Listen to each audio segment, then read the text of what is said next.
اب آپ اس مبارک سلسلے کا چھٹا حلقہ سماعت فرمائیں۔ سب سے پہلے حضور کی خدمت میں جا کے ریکویسٹ کی جائے کہ حضور مہربانی فرمائے افتتاح تو آپ کر دینا، پہلی نماز مہربانی کر کے آپ پڑھا دیں، آپ کے قدم مبارک آ جائیں گے تو ہماری تو سبحان اللہ عید ہو جائے گی۔ حضور نے بھی کہہ دیا ٹھیک ہے، مسجد جو بنا رہے ہیں تو اچھا کام کر رہے ہیں۔ اب اللہ تبارک و تعالی نے اپنے نبی کو، دیکھو نا جی، یہ ہمارے بعض فرق بادرہ کہہ دیتے ہیں نا جی صحابہ نعوذ باللہ منافق ہو گئے تھے، پیسے کے لیے ساتھ لگے ہوئے تھے، اقتدار کے لیے ساتھ لگے ہوئے تھے، حضور پاک کو آپ کی اطاعت نہیں فرماتے تھے۔ اب دیکھیں ایک واقعہ ہوا ہے تو کیا اللہ نے اپنے نبی پہ کھول دیا کہ اس کو راز رہنے دیا کہ والذین اتخذوا مسجدا ضرارا وکفرا وتفریقا بین المؤمنین۔ اللہ نے فرما دیا کہ میرا مدنی، جن لوگوں نے یہ مسجد ضرار بنائی ہے نا، یہ اللہ کے ساتھ کفر کرنے والے مسلمانوں کو لڑانے کے لیے تو مرکز بنایا ہے انہوں نے، اور اللہ تبارک و تعالی نے ہدایت کر دی کہ میرا محبوب ان کی مسجد میں کبھی قدم نہ رکھنا۔ میرے محبوب یہ تو منافق ہے، یہ تو مسجد ضرار ہیں، یہ تو ظاہری کلمے پڑھنے والے لوگ ہیں، اور اللہ تبارک و تعالی نے خود فرما دیا کہ وَلَا يَحْلِفُنَّ إِنْ أَرَدْنَا إِلَّا الْحُسْنَى، اور یہ قسمیں کھاتے ہیں کہ میرا محبوب ہمارا مقصد نیکی ہے، اللہ کا گھر بنانا ہے۔ اللہ نے فرمایا وَاللَّهُ يَشْهَدُ إِنَّهُمْ لَكَاذِبُونَ۔ اللہ نے فرمایا میرا مدنی، میں گواہی دیتا ہوں عرش سے کہ یہ جھوٹے ہیں، لَا تَقُمْ فِيهِ أَبَدًا، اس میں کبھی بھی قدم نہ رکھیں۔ اور اس کے بعد فرمایا لَمَسْجِدٌ أُسِّسَ عَلَى التَّقْوَى مِنْ أَوَّلِ يَوْمٍ أَحَقُّ أَن تَقُومَ فِيهِ، ہاں وہ مسجد قباء، وہ مسجد ایمان والوں کی جس کی بنیاد بھی تقوی پہ رکھی گئی، اور جس میں ایسے لوگ رہتے ہیں جو پاکیزگی کو پسند کرتے ہیں، اور اللہ تبارک و تعالی ان پاک رہنے والوں کو محبوب رکھتا ہے۔ یعنی اب ایک مسجد کی بات ہے، اللہ نے فوراً بیان کر دی کہ میرا محبوب یہ جھوٹے ہیں، یہ منافق ہیں۔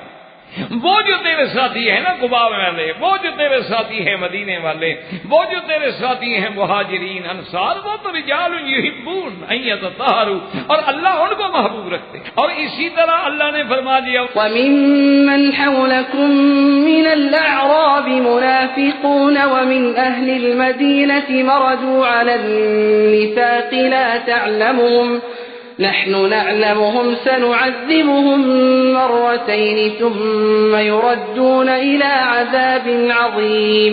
اللہ نے فرمایا میرا مدنی، اور جو مدینے کے ارد گرد میں اعراب ہیں، یہ منافق جو ہیں ان کو بھی ہم جانتے ہیں، آپ نہیں جانتے ہیں۔ تو اللہ تبارک و تعالی نے منافقوں کو بھی الگ کھول کے بیان کر دیا، مومنوں کو بھی الگ کھول کے بیان کر دیا، اور پھر اصحاب رسول کے درجات مقرر فرما دیے کہ سب سے پہلے صحابہ، اور موٹی تقسیم کیا ہے مہاجر و انصار، اور اس کے بعد کی قریبی تقسیم کیا ہے اہل سنت والجماعت کے عقیدے میں کہ حضور کے بعد ساری امت سے افضل کون ہے؟ ابی بکر و عمر و عثمان و علی، یہ ساری امت سے افضل جو ہیں خلفاء راشدین، ان کے بعد عشرہ مبشرہ، ان کے بعد اصحاب بدر، ان کے بعد اصحاب حدیبیہ، یہ سارے مراتب ہیں۔ اللہ نے ایک کو دوسرے پہ فضیلت اور شان عطا فرمائی ہے، لیکن وعدہ میرے اللہ کا کلن وعد اللہ الحسنى۔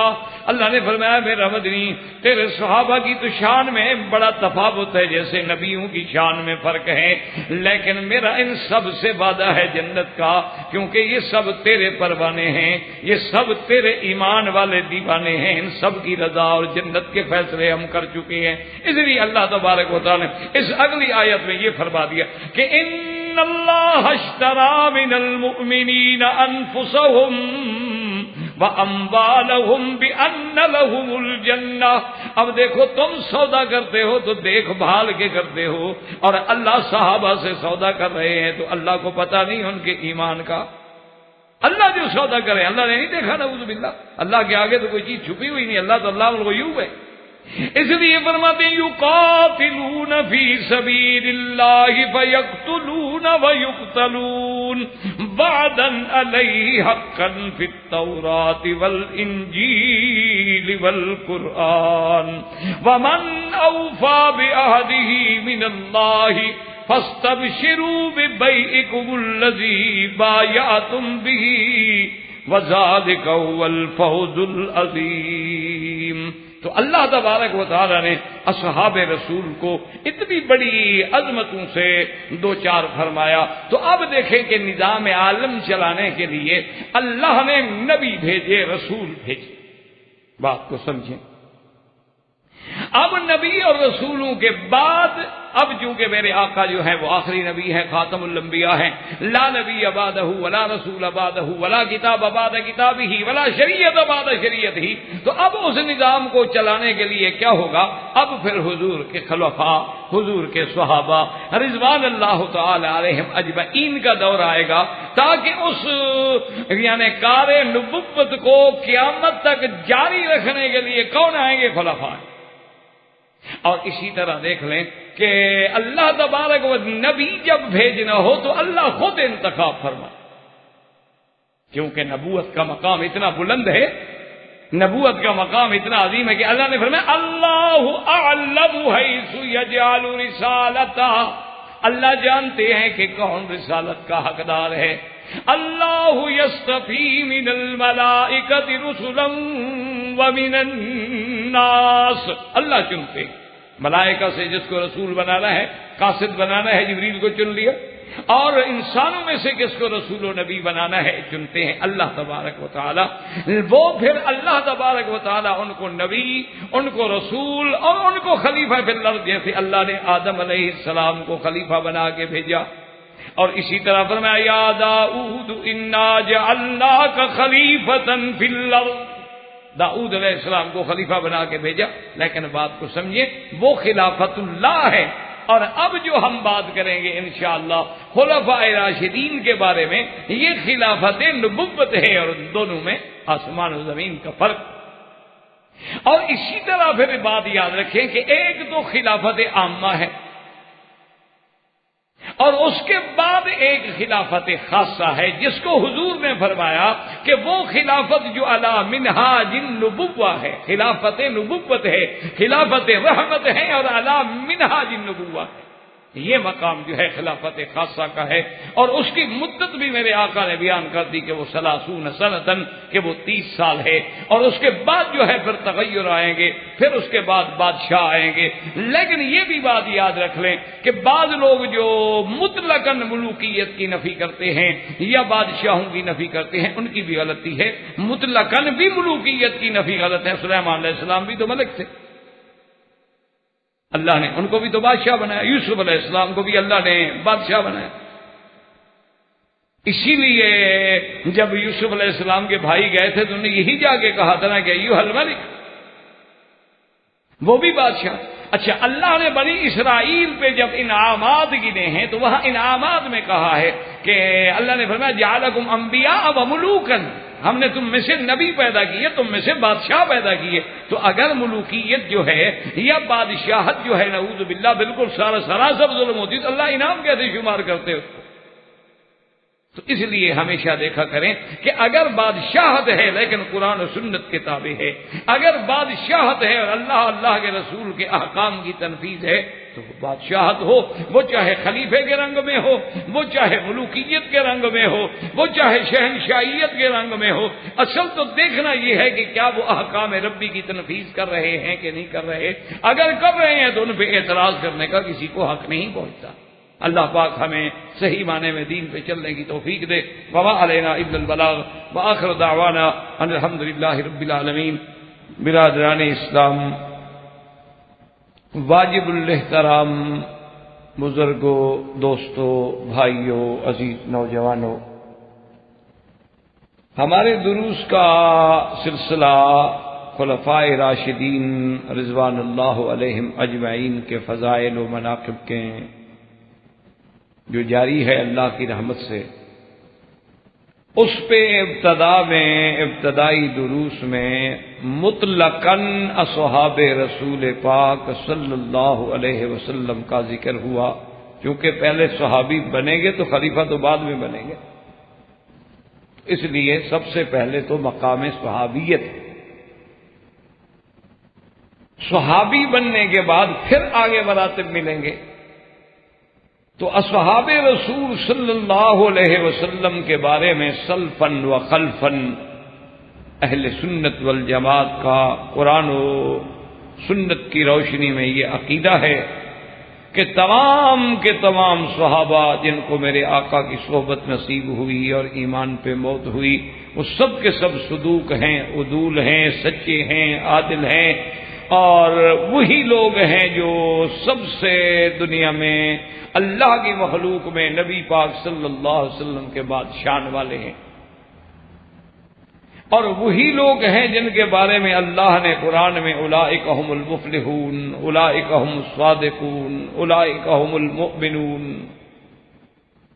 وہی لوگ ہیں جن کے بارے میں اللہ نے اپنی رضا کے سرٹیفکیٹ دیے ہیں، لقد رضی اللہ عن المؤمنین رضی اللہ عنہم ورضوا عنہ۔ یہ ساری صفتیں جو ہیں قرآن میں اصحاب رسول کے لیے۔ آج کے درس میں جو ہم نے بات کرنی ہے وہ ہے خلافت انشاءاللہ۔ اس کی وجہ سمجھیں کہ ایک تو ہوتی ہے خلافت، مثلا اللہ نے کسی کو خلیفہ بنایا، جیسے آدم علیہ السلام کے بارے میں اللہ نے ارشاد فرمایا کہ انی جاعل فی الارض خلیفہ۔ تو اب آدم علیہ السلام جو ہیں یہ خلافت الگ ہے، سمجھیں بات۔ اسی طرح اللہ تبارک و تعالی نے داؤد علیہ السلام کو بھی حکم فرمایا، ارشاد فرمایا کہ یا داؤد انا جعلناک خلیفۃ فی الارض۔ تو یہ بھی خلافت ہے، لیکن داؤد علیہ السلام نبی۔ اسی طرح حضرت ہارون علیہ السلام کے لفظ کے ساتھ بھی لفظ خلافت آیا ہے۔ تو بات سمجھیں، ایک تو وہ خلفاء یعنی نبی بھی ہے لیکن لفظ خلافت کا اطلاق بھی ہو جاتا ہے، نبی بھی ہے اور ملک بھی ہے، بادشاہ بھی ہے، جیسے کہ حضرت سلیمان علیہ السلام کہ آپ اللہ کے نبی بھی ہیں اور بادشاہ بھی ہیں۔ تو اسی لیے ابتدا میں یہ بات بھی ذہن میں رکھ لیں کہ بہت سارے لوگ جو ہے نا وہ محض لفظ ملوکیت سے گھبرا جاتے ہیں اور اسی کو وہ ہدف بنا لیتے ہیں کہ جناب پہلے تو خلافت تھی پھر ملوکیت آ گئی۔ اور حدیث مبارک میں بھی چونکہ لفظ مبارک آ جاتا ہے ایک جگہ کہ آپ نے فرمایا کہ خلافہ، اس کے بعد ملک، اس کے بعد بادشاہت ہوگی۔ تو وہ لوگ جو ہیں اپنا غصہ جو ہے نا جی وہ اس انداز میں، اصل میں تو وہ بات چھپی ہوئی ہے، وہ حملہ تو کرنا چاہتے ہیں صحابہ پر، لیکن صحابہ پہ براہ راست حملے کی جرت نہیں ہوتی۔ اسی لیے ہمیشہ یاد رکھیں کہ ایک بزرگ عالم تھے حضرت جالندری رحمت اللہ علیہ، جن کی زندگی ختم نبوت کے خدمت میں بیت گئی۔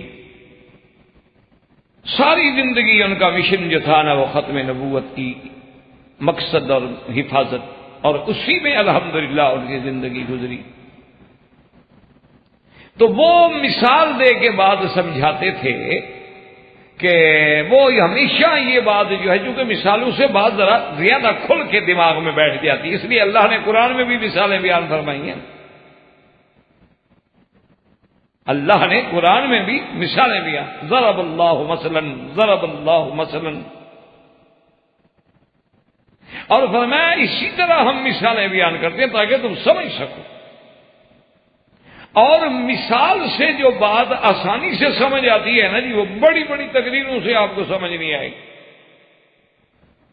تو اس لیے ان کی بھی ایک عادت تھی، تو وہ کبھی کبھی مثال سے بھی بات کو سمجھاتے تھے۔ تو وہ فرمایا کرتے تھے کہ میرے بھائی، دنیا میں جتنے ہی باطل فرقے ہیں، جتنے ہی یعنی ضال اور مضل قسم کے فرق گزرے ہیں یا آج بھی دنیا میں ہیں، وہ فرماتے تھے کہ وہ کبھی اپنی بات سیدھی نہیں کریں گے، کبھی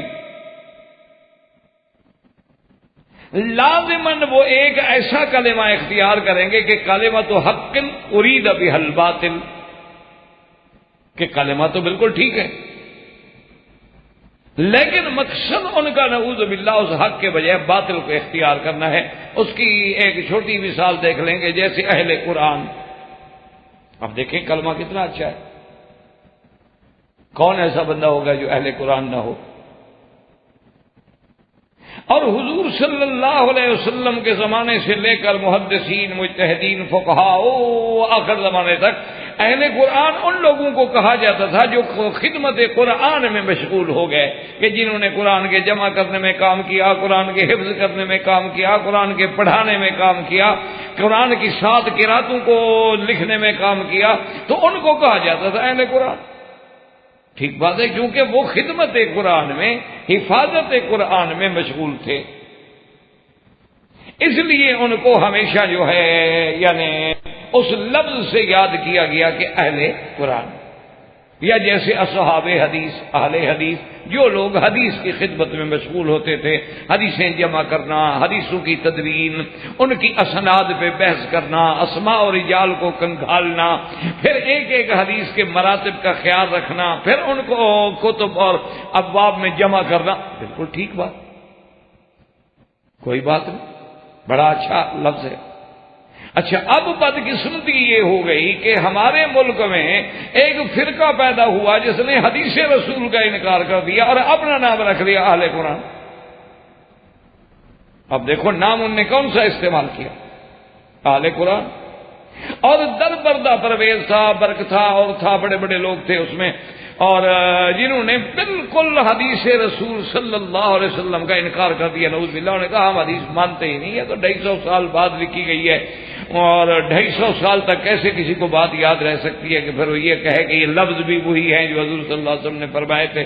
قرآن کی حفاظت کا تو اللہ ذمہ دار تھا، حدیث کی حفاظت کا اللہ تھوڑی ذمہ دار ہے۔ نعوذ باللہ ثم نعوذ باللہ ثم نعوذ باللہ، اللہ معاف کرے۔ تو انہوں نے اب دیکھیں نام کیسے اچھا رکھ لیا، لیکن منشا کیا لے لیا۔ اسی طرح فرق ضالہ میں قدریہ، حالانکہ خود منکر ہیں لیکن نام قدری ہے۔ تو اس لیے ہمیشہ بات سمجھیں تو مولوی صاحب یہ فرماتے تھے کہ میرے بھائی کہ جتنے باطل فرقے ہیں ہمیشہ یاد رکھو کہ ایک ایسا عنوان اختیار کرتے ہیں، اسی کے ضمن میں دھوکہ دیتے ہیں، کیونکہ کھل کے بات نہیں کر سکتے۔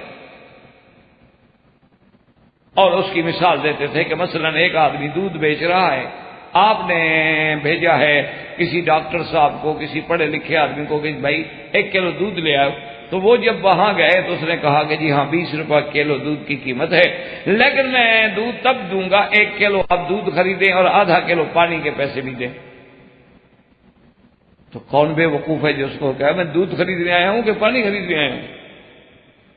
کہا بے وقوف آدمی، پانی میں نل سے لے لوں گا، میرے اپنے گھر میں نل لگے ہوئے ہیں، پانی کے پیسے کیوں دوں؟ میں نے تو دودھ خریدنا ہے، پانی خریدنا تھوڑا ہے۔ وہ کہے جی پھر تو میں دودھ نہیں دیتا۔ تو اس کا دودھ بکے گا یا کوئی بے وقوف ہے جو لے آئے؟ اگر وہ آدمی اسی آدھے کلو کو دودھ میں ملا کے رکھ لے تو پھر آپ بھی لے آئیں گے، میں بھی لے آؤں گا، کیونکہ اب پانی دودھ میں مل گیا ہے، حالانکہ وہ پانی تو ملا ہوا ہے، کوئی 1.5 کلو ہو گیا ہے، بیچا اس نے آپ کو 1 کلو ہے تو آدھا تو پانی ملا ہوا ہے،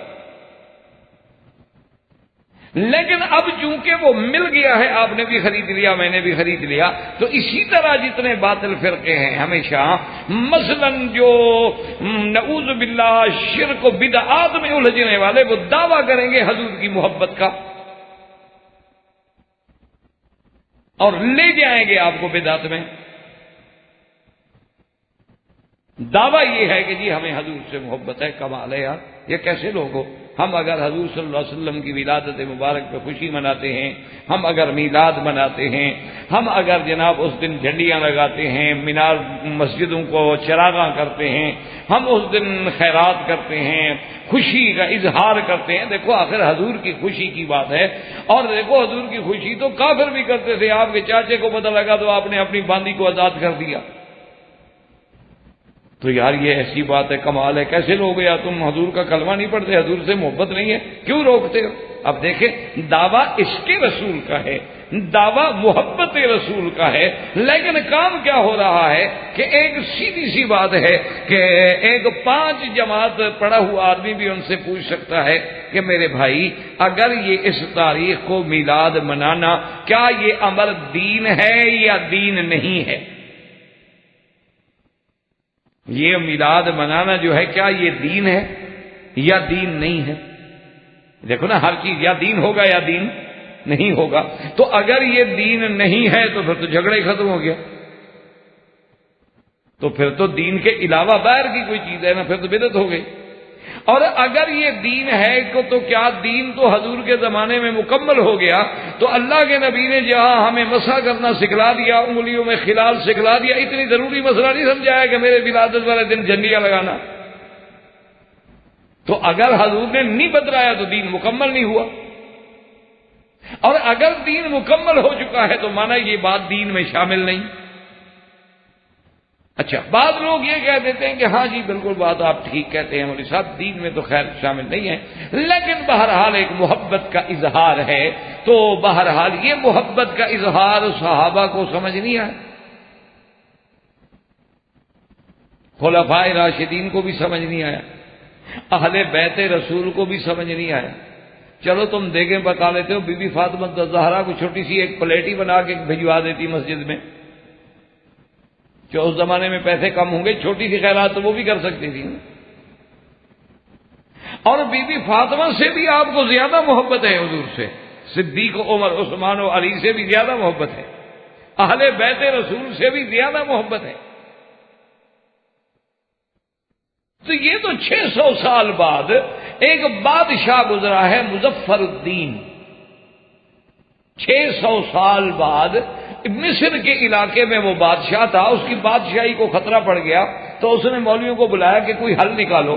انہوں نے کہا عوام میں تمہیں مقبول کرنے کا ایک ہی طریقہ ہے کہ عشق رسول کا دعویٰ کرو اور اس طرح کے جلسے اور میلاد اور جھنڈیاں اور جلوس نکالو، لوگ کہیں گے حضور کا بڑا عاشق ہے، بچ جاؤ گے۔ اس نے یہ کام شروع کیا، وہ رواج بن گیا، اور اب جناب مسلمانوں نے تو اس کو ایک ایسا مسئلہ بنا لیا ہے کہ جو کرتا ہے وہ اہل سنت والجماعت ہے، اور جو نہیں کرتا ہے وہ وہابی ہے، یعنی جو بدعت کرے وہ اہل سنت ہے، جو بدعت سے بچ جائے وہ وہابی ہے۔ انا للہ و انا الیہ راجعون، یعنی کیا کہے آپ۔ تو اس لیے ہمیشہ یاد رکھیں، تو اب ہم نے کی تو بدعت، لیکن رنگ دیا محبت رسول کا۔ اسی طرح یاد رکھیں اولیاء کی محبت کا رنگ دے کے قبروں پہ سجدہ کیا گیا۔ یہ کسی کو نہیں کہا جاتا، پہلے دن کوئی آدمی آئے تو اس کو کہیں گے کہ آپ جناب آ کے قبر سے، وہ کہے بیوقوف آدمی قبر پہ سجدہ میں کیوں کروں؟ پہلے آپ اسے کہیں گے کہ جناب یہ بڑے اللہ والے گزرے ہیں، بہت بڑے بزرگ، آپ کبھی گئے ہیں جناب اجمیر شریف؟ انہوں نے کہا نہیں یار میں تو نہیں گیا۔ کمال ہے یار، وہاں رہتے ہوئے اجمیر شریف نہیں گئے؟ وہاں تو جناب اس جب ہوتا ہے نا، اور دیگیں جو پکتی ہیں تو آگ پہ دیگیں چڑھی ہوتی ہیں تو لوگ دیگوں کے اندر کھڑے ہو کے پکاتے ہیں، ان کو آگ ہی نہیں جلاتی، دنیا کی آگ ہی نہیں جلاتی، تو جہنم کی آگ کیا جلائے گی اجمیر والوں کو؟ انہوں نے کہا اچھا ایسا ہوتا ہے؟ انہوں نے کہا چلو اور اس والے دن دیکھو، بڑی بڑی دیگیں ہیں جن میں 100 من 200 من چاول پکتے ہیں، آدمی اندر گھس جاتے ہیں اور گرم گرم دیگ کے اندر کھڑے ہو کے اندر سے نکال کے لنگر چلاتے ہیں، ان کو آگ ہی جاؤ جی، اجمیر کے غلام ہیں، ان کو آگ کیسے چھو سکتی ہے؟ مجھے بھی ایک دفعہ پرانی بات ہے، یہاں پر حرم شریف میں ایک مل گئے، انہوں نے کہا جی میں نے دیکھا اس کی حیت وغیرہ، چونکہ ہر آدمی پہچانا جاتا ہے دور سے، جیسے ڈاکٹر دیکھو شکل سے پہچانا جائے گا ڈاکٹر، کام کرتے کرتے خدا کی قدرت ہے، انسانیت، اسی طرح اس کا طبیعت، اس کا انداز، اس کا اٹھنا. اسی طرح آپ دیکھیں نا کورٹ کے باہر کھڑے ہیں، وکیل آ رہا ہو، دور سے نظر آئے گا کہ حضرت آ رہے ہیں. کچھ طبیعت بن جاتی ہے، کچھ وہ لباس پہنتے پہنتے آدمی اتنا معروف ہو جاتا ہے اس انداز میں، کچھ چلنے کا انداز، کچھ بات کرنے کا انداز. اسی طرح مولوی ہے نا جی، وہ جب جا کے کسی کا خطبہ سنے نا، ابھی مولوی کہے گا الحمدللہ، وہ سمجھ جائے گا کتنا پڑھا ہوا ہے، اندازہ ہو جاتا ہے کہ اس نے کیسے پڑھا. تو اس لیے بہرحال یعنی مجھے بھی اندازہ ہوا کہ ہے تو یہ کوئی پیر خاص قسم کا. خیر میں قریب جا کے بیٹھ گیا، باتیں شروع ہو گئی. تو باتیں کرتے کرتے اس نے کہا جی کہ میں تو اجمیر شریف کی دربار جو ہے نا وہاں کا خصوصی مجاور ہوں. میں نے کہا جی ماشاءاللہ سبحان اللہ، بڑی بات. خیر وہ باتیں کرتے گئے ہم حرم سے نکل گئے. اس وقت ابھی یہ باہر جو ہے حرم شریف کے یہ ابھی توسیع نہیں ہوئی تھی. یہ تو اللہ اس خدمت کو جزائے خیر عطا فرمائے کہ اتنا حرم توسیع ہوگی، اللہ مزید ان کو خدمت کی توفیق دے. پر یہ تو بیدار ہوتی تھی، سوق الصغیر کی بازار اور سبزی منڈی اور ہوٹل، اور یہ تو بالکل ایسے پورا منطقہ سب کا جگہ ہی نہیں ہوتی تھی قدم رکھنے کی، سب کاروباری سینٹر تھے. تو بس جب باہر نکلے تو میں نے کہا جناب آپ کو میں چائے پلاؤں یا آپ کو ناشتہ کروا دوں؟ اس نے کہا نہیں جناب، ناشتہ واشتہ تو خیر میں نہیں کرتا. میں نے کہا اچھا ہم نے سنا ہے کہ اجمیر شریف ایسے کو لنگر پہ دیگیں چڑھتی ہیں اور ان میں آگ جلاتے ہیں تو آگ ان کو نہیں لگتی اور گرمی نہیں لگتی اور دیکھ کے اندر گھس جاتے ہیں، یہ واقعہ؟ میں کہا جناب بالکل ٹھیک ہے، اجمیر والوں کو آگ سے کیا ہے، اللہ نے دنیا کی آگ بھی حرام کر دی، جہنم کی بھی آگ حرام کر دی. جو حضرت اجمیر کا غلام بن گیا بس وہ سیدھا جنت میں گیا. میں نے کہا جی آپ تو اتنے عرصے کے پرانے مجاور ہیں، آپ کو تھوڑی سی آگ لگا کے دیکھوں. کہتا ہے کیا مطلب؟ میں نے کہا ابھی چائے پیتے ہیں اور یہ نہیں کہ میں نے اس بلا آپ کو آگ میں ڈال دوں، صرف گرم گرم پیالی پکڑواؤں گا، ذرا وہ آپ پکڑ لیں. کہتے ہیں اچھا معلوم ہوتا ہے تم بھی بھابھی ہو، یہاں رہتے رہتے. میں نے تو سمجھا تھا کہ بچہ ہے اسکول کا، چھوٹے تھا میں، پرانی بات ہے بہت. تم بھی ہو، ابھی تم پر بھی اثر ہو گیا. میں نے کہا جی اثر کی بات نہیں، میں تو پکی بات کر رہا ہوں نا، تاکہ مجھے یقین ہو جائے جب وہاں عام مزدور پر آگ اثر نہیں کرتی، آپ تو حضرت مجاور ہیں وہاں کے. کہتے جی نہیں ایک خاص وقت ہوتا ہے، اس وقت آگ اثر نہیں کرتی، یہ نہیں کہ سارا سال نہیں کرتی. میں نے کہا جی یہ تو یہودیوں کا عقیدہ تھا کہ لن تمسنا النار الا ایاما معدودہ، کہ ہمیں بھی چند دن آگ لگے گی، اس کے علاوہ نہیں لگے. تو یہودیوں کا عقیدہ ہے، اس کا حضرت اجمیری سے کیا تعلق؟ اب وہ غریب نہ آگے جائے نہ پیچھے جائے، نہ جائے مانند نہ پائے رفتن. جھوٹے آدمی کا کیا ہوتا ہے، پاؤں تھوڑے ہوتے ہیں، جھوٹا تو ایک دفعہ بس چڑھ جاتا ہے نا جی. آگے آدمی جاہل ہو تو وہ روب میں آ جاتا ہے کہ چشم عالم کو کور رہنے دو اور میری پیری میں زور رہنے دو. اور اگر آدمی پڑھا لکھا ہو، ذرا ایک بات کرے، آرگو کرے تو بات ختم ہو جائے گی، باطل باطل ہے. تو اس لیے میرے کہنے کا مقصد یہ ہے میرے بھائی کہ جب بھی دھوکہ دیا جاتا ہے، یعنی توحید کے رنگ میں آ کے اتنا آگے بڑھ جائے کہ انبیاء کی شان میں گستاخی کر بیٹھے، تب بھی تو پٹڑی سے اتر گیا. نام توحید کا لے اور اس کے بعد گئے کہ بھی ایسے انداز میں بیان کرے کہ جس سے انبیاء علیہم السلام کی شان میں اہانت کا پہلو نکل آئے، وہ تو گیا. اسی طرح حضور کی محبت کا دعویٰ کرے اور نعوذ باللہ ارتکاب بدعات کر بیٹھے، تب بھی پٹڑی سے اتر گیا. تو اسی طرح لوگ دھوکہ دیتے ہیں کہ حب صحابہ کے رنگ میں آ کے بغض اہل بیت، حب اہل بیت کا رنگ کا لبادہ اوڑھ کے بغض صحابہ. بظاہر تو وہ یہی کہیں گے نا کہ جناب ہمیں حضرت علی سے محبت ہے، اہل بیت رسول سے محبت ہے، اور آہستہ آہستہ پھر آپ اس پہ لے آئیں گے کہ جناب دیکھیں نا کہ حضور کی بیٹی ہو، محبوب بیٹی جس کے لیے اللہ کا نبی کھڑا ہو جاتا ہے، اور اس کو رلا دیں، اس سے حضور کا میراث چھین لیں، یا بی بی پہ جیت بڑا ظلم. اب آگے بیچارے کو کیا پتا کہ ظلم ہوا نہیں ہوا. تو اس لیے ہمیشہ یاد رکھیں کہ ایک تو وہ خلافت ہے کہ اللہ نبی چنتے ہیں، اللہ اعلم حیث یجعل رسالتہ، کیونکہ نبوت کا بڑا مقام، اس کا انتخاب میرا اللہ کرتے. اور اس کے بعد اللہ رسول انسانوں سے بنائے یا فرشتوں سے؟ فرشتوں سے بھی تو رسول ہیں جو پیغام لے کے آتے ہیں، جیسے جبریل علیہ السلام. اور انبیاء میں سے بھی رسل ہیں، انبیاء ہیں، وہ تو اللہ چنتے ہیں، یعنی کوئی آدمی اپنی محنت سے نبی بن جائے یہ نہیں ہو سکتا۔ یوں سمجھیں کہ کوئی آدمی عبادت کرے، ریاضت کرے اور ترقی کرے اور کرے اور کرے اور یہ نبی بننا نہ، وہ ایک ایسا مرتبہ ہے کہ اللہ خود چنتے، اللہ نے خود چننا ہے، اللہ نے خود استفا کرنا ہے، اللہ نے خود اجتبا کرنا ہے، کیونکہ اللہ ان کو اپنے پیغام کا نائب بنا کے دنیا میں بھیج رہے ہیں، تو چننا بھی تو اللہ نے۔ اسی لیے جب فرشتوں نے اعتراض کیا تھا خلافت آدم پہ تو فوراً میرے رب نے فرما دیا کہ انی اعلم ما لا تعلمون۔ فرشتوں نے کہا تھا نہیں اللہ میاں نحن نسبح بحمدک ونقدس لک، ہم تیری تسبیح کرنے والے، تیری تقدیس کرنے والے ہیں میرا مولا، پھر ہم تو اب 24 گھنٹے ہر وقت تیرے ذکر میں مشغول ہیں۔ سبوح قدوس ربنا ورب الملائکۃ والروح۔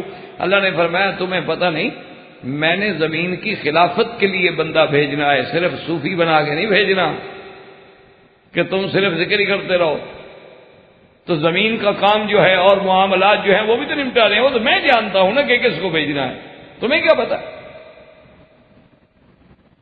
تو اس لیے ایک تو وہ خلافت ہے یاد رکھیں، یعنی اس کو بھی خلیفہ بھی کہا جاتا ہے اور نبی بھی۔ آدم نبی بھی تھے اور خلیفہ بھی تھے، داؤد علیہ السلام نبی بھی تھے اور خلیفہ بھی تھے، سلیمان علیہ السلام بادشاہ بھی تھے اور نبی بھی تھے۔ اس لیے یاد رکھیں کہ بعض لوگ اسی لفظ کو ایک بہانہ بنا دیتے ہیں، ان کو بغض تو ہوتا ہے مثلا حضرت معاویہ سے، بغض تو ہوتا ہے ان کو اصحاب رسول سے، بغض تو ان کو ہوتا ہے نعوذ باللہ اصحاب معاویہ اور معاویہ رضی اللہ تعالی عنہ کے معاونین سے، اور غصہ یہ نکالتے ہیں کہ جناب دیکھو خلافت تو ختم ہو گئی، ملوکیت آ گئی نا، وہ خلافت تو نہ رہی نا جناب، ملکیت آ گئی۔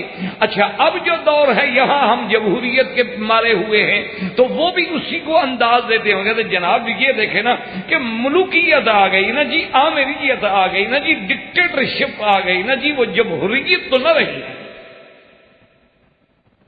اس وقت تو ان کا رونا یہ تھا کہ بغض صحابہ میں آ کے ملوکیت کو گالیاں دی۔ اب اس دور کا رونا یہ ہے کہ یہ جمہوریت کے چیمپئن ہیں اور جمہوریت کے مت والے ہیں، یہ بھی پتہ نہیں کہ جمہوریت کافروں کا بنایا ہوا قانون ہے یا مسلمانوں کا۔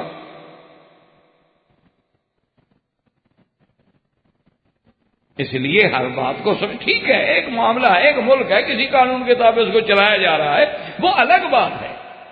کسی جگہ مثلا دیکھو نا جی، جن ملکوں میں کفر ہے، جن ملکوں میں خدا رسول کا کوئی تصور نہیں، وہاں جمہوریت بڑی پھلتی پھولتی۔ کیوں؟ وہاں تو بندوں کو خوش رکھنا ہے نا، اللہ کے نظام کا تو کوئی تصور ہی نہیں نا۔ انسان اکٹھے ہو گئے، اکثریت ہو گئی، ووٹ ان کے زیادہ ہو گئے، انہوں نے کہا جناب طلاق کا حق عورت کو دے دو، انہوں نے ٹھیک ہے جی، لوگ زیادہ یہی چاہتے ہیں، انسانی حقوق کا تقاضا دے دو۔ لوگ اکٹھے ہو گئے، انہوں نے کہا کہ جناب اگر عورت اور مرد کا نکاح ہو سکتا ہے تو مرد کے ساتھ کیوں نہ نکاح کر لے جب وہ خوش ہیں۔ انہوں نے کہا اچھا یہ بھی اجازت دے دو۔ وہاں تو یہ قانون چل سکتے ہیں کہ جمہوریت ہے، ایک علاقے کے لوگ اکٹھے ہو کے آ جائیں، اکثریت ہے ان کے پاس، ان کے ممبر پارلیمان زیادہ ہیں، ان کے پاس ووٹ زیادہ ہیں، وہ کہتے ہیں نہیں ہمارے شہر میں چکلا ہونا چاہیے، وہ کہتے ہیں ٹھیک ہے بنا دو۔ ٹھیک ہے جی، بجائے اس کے کہ آدمی چھپ چھپا کے گناہ کرتا پھرے، اور جی خام کا دیکھو نا، وہ کہتے ہیں گندگی کو پھیلاؤ تو ہر گھر پھیل جاتی ہے، ہم نے تو ایک ہی جگہ اکٹھی کر کے رکھ دی ہے نا۔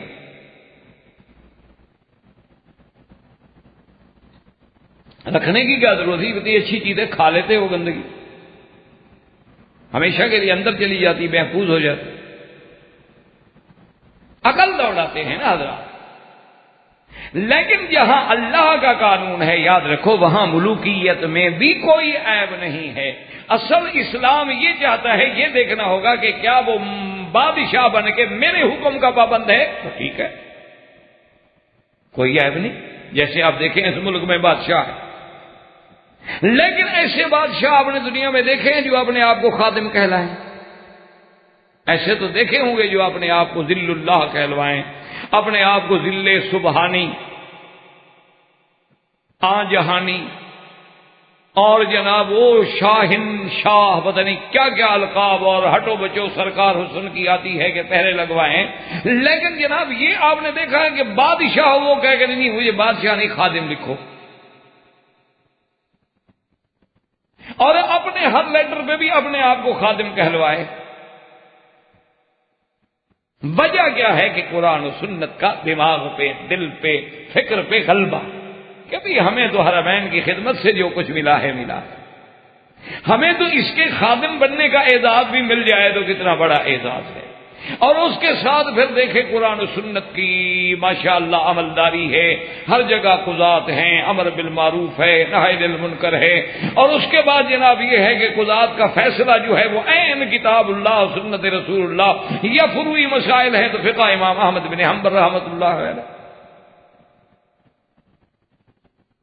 اور اسی طرح ایمان سے کہیں آپ پڑھے لکھے لوگ ہیں ماشاءاللہ، آپ کو اللہ نے علم دیا ہے، ساری دنیا کی اخبارات آپ دیکھتے ہیں، آج کل تو ویسے بھی انٹرنیٹ کا دور ہے.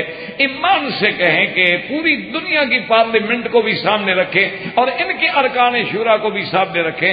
ہمارے پاس تو ممبر وہ بنتا ہے جو انگوٹھا چھاپ ہو.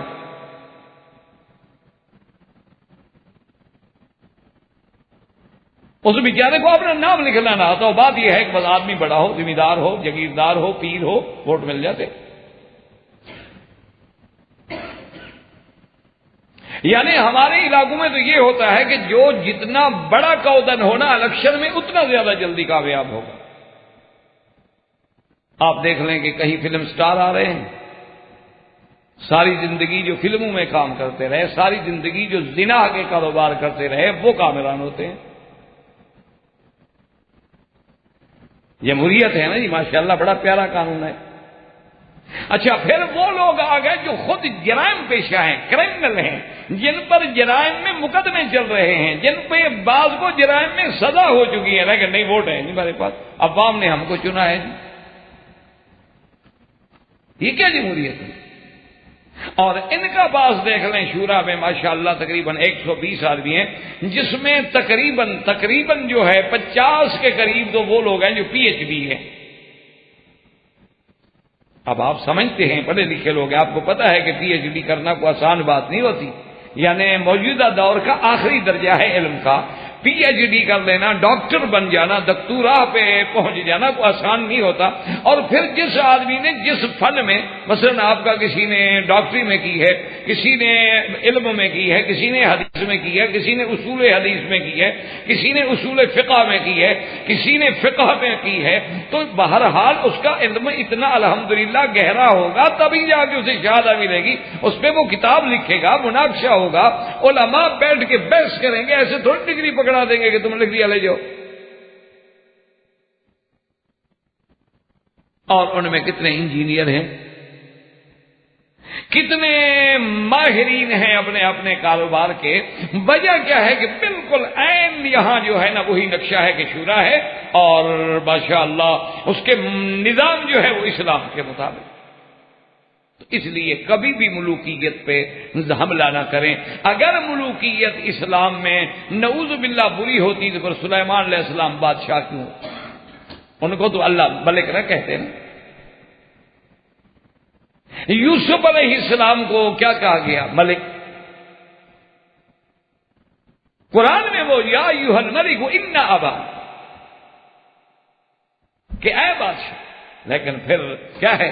تو اصل مسئلہ کیا ہوا کہ خلافت ہو یا ملوکیت ہو، اگر قرآن و سنت کے احکام کے مطابق ہے تو اللہ کی نعمت، اس پر کسی کو اعتراض کرنے کا حق نہیں. کہ وہ بغض تو ہو حضرت معاویہ سے اور غصہ نکالے ملوکیت پر، یا عشق تو ہو جمہوری نظام سے کہ جمہوریت ہے اور یہ فلاں نظام ہے اور یہ پارلیمانی نظام ہے اور یہ جناب صدارتی نظام ہے، اور غصہ نکالے لفظ ملوکیت پہ نہ. اللہ نے فرمایا بنی اسرائیل کو کہ میرا احسان ہے کہ جعل فیکم انبیاء و ملوکا، کہ میں نے تم میں نبی بھی پیدا کیے اور بادشاہ بھی پیدا کیے. تو بادشاہت اگر انعام نہ ہوتا تو اللہ تعریف کرتے اس کی. یعنی جیسے اب نبوت کے بعد یعنی دو چیزیں اللہ فرماتے ہیں بنو اسرائیل ہم نے تمہیں دو چیزیں دی، کہ ایک تو تم میں نبی پیدا کی اور دوسرا ہم نے تمہیں بادشاہ بھی بنایا. مانا ہے کہ جیسے نبوت نعمت تھی وہ بھی نعمت تھی. تو اس لیے بات کو سمجھیں. تو اب جو خلافت ہے وہ خلافت ہے اللہ کے نبی کی خلافت، کیونکہ ہر نبی کے بعد ایک نبی ہے، ہر پیغمبر کے بعد پیغمبر ہے، ہر قوم میں نبی ہے. لیکن جب حضور صلی اللہ علیہ وسلم، جب خاتم الانبیاء سرکار دو عالم صلی اللہ علیہ وسلم مبعوث ہوئے تو اللہ نے نبوت کا دروازہ بند کر دیا، اب عمارت مکمل ہو گئی. اور حضور نے فرمایا کہ انا خاتم النبیین لا نبی بعدی، میرے بعد نبوت ختم. اللہ نے بھی فرما دیا ما كان محمد أبا أحد من رجالكم ولكن رسول الله وخاتم النبيين وكان الله بكل شيء عليما. اللہ نے حضور پہ نبوت ختم، رسالت ختم، شریعت ختم. اب تو حضور کے بعد لا نبی بعدہ ولا رسول بعدہ ولا کتاب بعد کتابہ ولا شریعت بعد شریعتہ. اب قیامت تک حضور کی نبوت چلے گی. تو اب لازمی بات یہ تھی، اللہ کے نظام میں یہ ہے کہ جیسے اللہ نے ہمارے ظاہری اجساد کو باقی رکھنے کے لیے دنیا میں نظام قائم کیا ہے، تو اسی طرح ہمارا ایمان اور اسی طرح ہمارا جو دین کا معاملہ ہے اس کو قائم رکھنے کے لیے بھی تو اس نظام کو چلانا ہے. تو اس کے بعد کیا نظام ہوگا کہ خلفاء، کیوں اب نبی تو آنا کوئی نہیں، نبوت تو بند ہو چکی. تو اب جو آئے گا وہ خلیفہ ہوگا. اسی لیے اب اس میں دیکھیں کہ سب سے پہلی بات تو یہ دماغوں میں رکھ لیں کہ شریعت میں اللہ تبارک و تعالیٰ کے قرآن و سنت میں یہ تو ہے کہ خلفاء آئیں گے. اب ان کی خلافت جو ہے یاد رکھیں، ایک تو خلافت عامہ ہوگی کہ کبھی کسی ملک میں کوئی بادشاہ بنا، خلیفہ بنا، حاکم بنا، امیر بنا، ولی الامر بنا، وہ تو خلافت عام. اور ایک ہے خلافت خاصہ.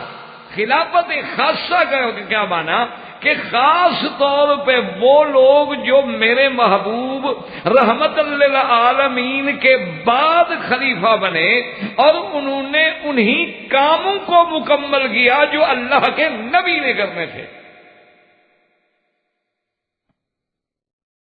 ایک تو ہے نا مطلقاً مثلا ہمارا بادشاہ ہے، اطاعت فرض ہے ہم پر.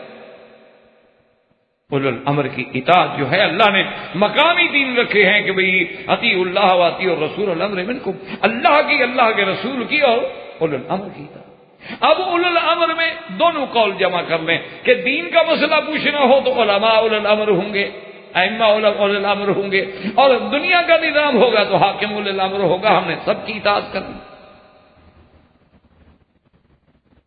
اسی طرح اللہ نے ہمیں یہ بھی بتلا دیا کہ اگر کسی بات میں جھگڑا ہو جائے، ان تنازعتم فی شیء فردوہ الی اللہ وإلی الرسول امر منکم. اب اولو الامر دین میں علماء جو ہیں وہ بھی اولو الامر، اور دنیا کے معاملے میں حکام جو ہیں وہ بھی ولاۃ الامر جو ہیں اولو الامر ہے. اور علیکم السمع والطاعہ، حضور نے فرمایا کہ لازم تھا ہر حال میں. تو اس لیے اب جناب سمجھیں کہ اب جو خلافت خاص، اب خلیفے کے لیے علماء نے لکھا ہے کہ ایک شرط تو عام ہوتی ہے نا جی کہ ہر خلیفہ وہ ہوگا مسلمانوں کا جو مسلمان ہو. اب اس سے واضح ہو گیا کہ کافر مسلمانوں کا بادشاہ یا خلیفہ نہیں بنے گا. دوسری بات یہ ہے کہ عاقل ہو، بالغ ہو، حر ہو. اور تیسری بات علماء نے فرمایا کہ جو اللہ کے قرآن و سنت کی باتوں کو جاننے والا ہو. اور پانچویں بات یہ ہے کہ ان اللہ کے احکام کو تنفیذ کرنے کی بھی طاقت رکھتا ہو. اور پانچویں بات یہ ہے کہ وہ بالکل اللہ کے رسول کی احکام کا گویا نائب ہے، حکم اللہ کا ہے، رسول کا ہے، اس کو وہ نافذ کرنے والا ہے. اور اس کی خلافت بھی بالفعل ہو. بالفعل کا کیا معنی؟ یعنی واقعتاً اسے ملی ہو. یہ نہیں کہ جناب وہ غار میں چھپے ہوئے ہیں آئیں گے، وہ تو بالفعل نہ ہوئے. نہ ان کو کبھی 1.5 انچ کی مسجد میں کسی جگہ ان کو خلافت ملی، نہ امامت ملی. تو خلافت کا کیا معنی ہو گیا؟ وہ تو غار میں ہیں، چھپے ہوئے ہیں. اسی لیے وہ آج کل ان کا عقیدہ ہے کہ یہ غیبوبت کبرا کا زمانہ ہے کہ اصل امام تو چھپا ہوا ہے. تو اب وہ کہتے ہیں جی اب جو ہے وہ کہتے ہیں نائب امام ہے، اس لیے وہ مصلی پہ نہیں کھڑا ہوگا، مصلی سے ہٹ پہ کھڑا ہوگا، ادھر فوٹو رکھ دیتے ہیں بڑے امام کا. انا للہ و انا الیہ، اللہ ہدایت کرے. دعا کریں اللہ ہدایت فرمائے. ہمیں کسی سے الحمدللہ نہ بغض ہوتا ہے، نہ عداوت ہوتی ہے، نہ ذاتیات ہوتی ہے، لیکن جو حق کا مسئلہ ہے وہ تو لازمی بات کرنی ہوتی ہے، بیان کرنا ہو. اب اسی طرح سمجھیں جناب کہ اب آ گئی خلافت خاصہ، جس میں ہم نے اپنے دروس میں انشاءاللہ جو ذکر کرنا ہے اور پڑھنا ہے وہ خلافت خاصہ. اس میں شرطیں بڑھ گئی. اس میں شرطیں کیا بڑھ گئیں کہ ایک تو جناب یہ ہے کہ وہ قریشی ہو، کہ حضور نے فرما دیا تھا کہ لا خلافت الا فی قریش. اچھا، دوسرا وہ خلیفہ ہو جس کو اللہ کے نبی کی زبان پہ ہدایت و بشارت جنت کی خوشخبری بھی مل چکی ہو، وہ خلیفہ بنے. اور تیسری بات جو ہے اس خلیفے میں یہ دیکھی جائے کہ کبھی زندگی میں حضور نے بھی اس کے ساتھ کچھ ایسا معاملہ کیا ہو جس سے نظر آئے کہ یہ خلافت کا حقدار ہے.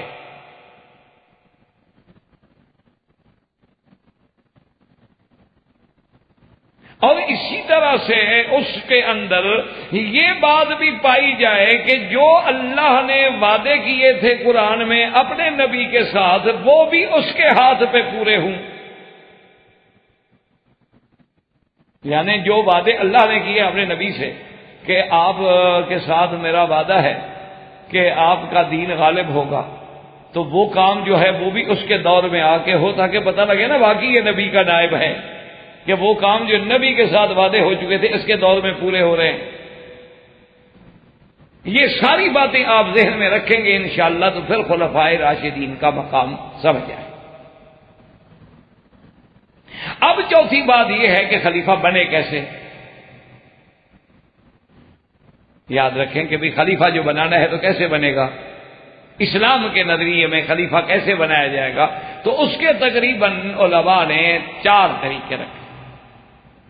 یہ آپ خود نہیں بنائے، یاد رکھو علماء کا جب ہم نام لیتے ہیں نا کہتے ہیں جی علماء تو ہر فن کے علماء ہیں. صحابہ میں علماء ہیں، قرآن کے علماء ہیں، تفسیر کے علماء ہیں، حدیث کے علماء ہیں، جن کو اللہ نے یہ مقام دیا ہے. ان کے طبقات ہیں باقاعدہ. وہ لفظ کہنے سے خود بخود سمجھ آ جائے قرآن کی بات اس مطلب ہے ابن عباس مراد ہوں گے، اس سے مراد زید بن ثابت ہوں گے، ابی بن کعب ہوں گے. کیوں؟ قرآن کے ساتھ ان کا مقام تھا.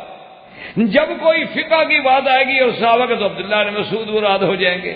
اچھا، اگر صحابہ کے دور کے بعد کی بات ہے تو پھر تابعین میں آ جائیں گے. حضرت مجاہد ہیں، حضرت اکرمہ ہیں، حضرت قتادہ ہیں، ذاک ان لوگوں میں. پھر جب اور نیچے آئیں گے تو پھر ان لوگوں کا نام علماء ہوگا جنہوں نے باقی قرآن کی خدمات کی ہیں. اس لیے اب سب کا نام لینا ضروری نہیں ہوتا. ہمیشہ اصول یہ ہے اور اسی طرح اسلوب بیان ہوتا ہے. تمام دنیا کی کتابوں میں دیکھ لیں، الا کبھی کبھی کسی ایک جگہ نام لیں گے، ورنہ یہی کہہ دیں گے کہ قال العلماء، علماء کا اس مسئلے میں، یا قال الجمہور. اب وضاحت نہیں کریں گے کہ یہاں جمہور سے کیا مراد ہے، کیونکہ وہ تو جو آدمی مصطلحات کو جانتا ہے خود بخود سمجھ جائے گا. اب جناب خلیفہ بنانے کے بارے میں علماء کرام نے قرآن و سنت کی روشنی میں یہ لکھا ہے کہ اس کا ایک طریقہ ہوتا ہے ارباب حل و عقد، کہ ارباب حل و عقد جس کی خلافت کو مان لیں. کیا مانا؟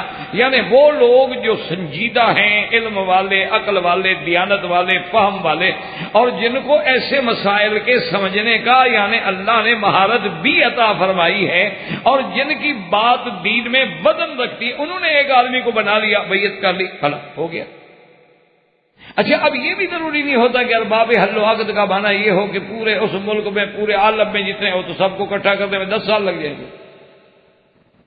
معنی یہ ہوتا ہے کہ اب مکے میں ہیں، مدینے میں ہیں، پھر جناب اس زمانے میں ماشاءاللہ دین تو کہاں پہنچ گیا، سب کو بلائیں وہ تو پھر کئی دن لگ جائیں گے. معنی یہ ہوتا ہے کہ اگر مکے میں بات چلی ہے تو جو مکے میں ارباب حل و عقد ہیں، مدینے میں بات چلی ہے تو جو مدینے میں ارباب حل و عقد ہیں، اگر انہوں نے ایک بات پہ اتفاق کر لیا ہے تو بس ٹھیک ہے، اب امت کو اسی فیصلے کو قبول کرنا چاہیے. لیکن فیصلہ وہ کریں جو اس بات کے رائے دینے کا حق رکھتے ہیں. کیا مانا؟ مثال کے طور پر اب اگر ڈاکٹری کے مسئلے میں رائے لینی ہو اور رائے آپ لیں مولوی مکی سے تو بس کام تو ہو گیا انشاءاللہ. یا اگر آپ نے کسی تفسیر قرآن کے کسی نقطے کو سمجھنا ہو اور بلا لیں ڈاکٹر کو تو اس نے تو آپریشن ہی کرنا ہے نا انشاءاللہ، پھر مسئلہ حل ہو گیا. تو اس لیے کہ اذا وسد الامر الى غیر اہلہ، کہ نہ اہل کو معاملہ سپرد نہ کرو، جو جس کام کا ماہر ہے وہ بات اسی سے پوچھو. زراعت کا مسئلہ ہے زراعت کے ماہر سے پوچھو، اگر علم کا مسئلہ ہے قانون کا مسئلہ ہے تو قانون کے ماہر سے پوچھو، اگر کوئی ڈاکٹری کا مسئلہ ہے تو اس ایلوپیتھی کے علم کے ماہر سے پوچھو.